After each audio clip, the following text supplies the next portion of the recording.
नमस्कार श्रोते हो. वाचन वेदमध्ये तुमचं मनःपूर्वक स्वागत. आज आपण अशा एका पुस्तकाशी सफर करणार आहोत जे कदाचित तुमच्या विचारांना नवी दिशा देईल. चला पुस्तकांच्या पानात दडलेले ज्ञान एकत्र उलगडूया. आज आपण अशा एका कादंबरीची सफर करणार आहोत जी केवळ एका राजाची कथा सांगत नाही, तर प्रत्येक माणसाच्या मनातील इच्छा, मोह आणि जबाबदारी याचाही वेध घेते.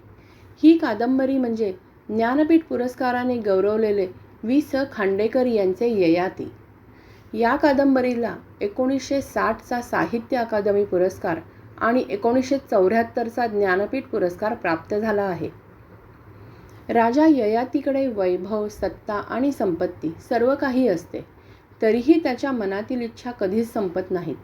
त्याला वाटते की आणखी सुख मिळाले, आणखी आयुष्य मिळाले तर तो खऱ्या अर्थाने समाधानी होईल. परंतु आयुष्यच त्याला एक मोठा प्रश्न विचारते. इच्छा पूर्ण केल्याने माणूस खरोखर समाधानी होतो का? ययातीचा प्रवास आपल्याला सांगतो की इच्छा पूर्ण होत जातात, पण त्यांच्यासोबत नवीन इच्छाही जन्म घेतात. त्यामुळे बाह्य सुखाचा पाठलाग करताना माणूस अनेकदा अंतर्मनातील शांतता हरवून बसतो. या कादंबरीत ययाती, देवयानी, शर्मिष्ठा आणि पुरू ही पात्रे केवळ व्यक्ती नाहीत, ती मानवी स्वभावाच्या विविध छटा आहेत. प्रेम, अहंकार, त्याग, कर्तव्य आणि मोह यांचा संघर्ष त्यांच्या आयुष्यातून आपल्यासमोर उभा राहतो. मला या कादंबरीतून मिळालेला सर्वात मोठा धडा असा वाटतो की सुख हे बाहेर नसतेच, ते आपल्या विचारांमध्ये आणि समाधानात असते. इच्छा असाव्यात, पण त्या आपल्या जीवनावर राज्य करू लागल्या तर त्या आनंदाऐवजी अस्वस्थता देतात.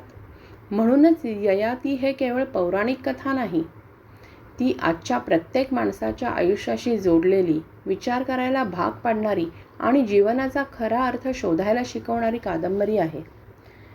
पुस्तके फक्त वाचायची नसतात, ती जगायची असतात.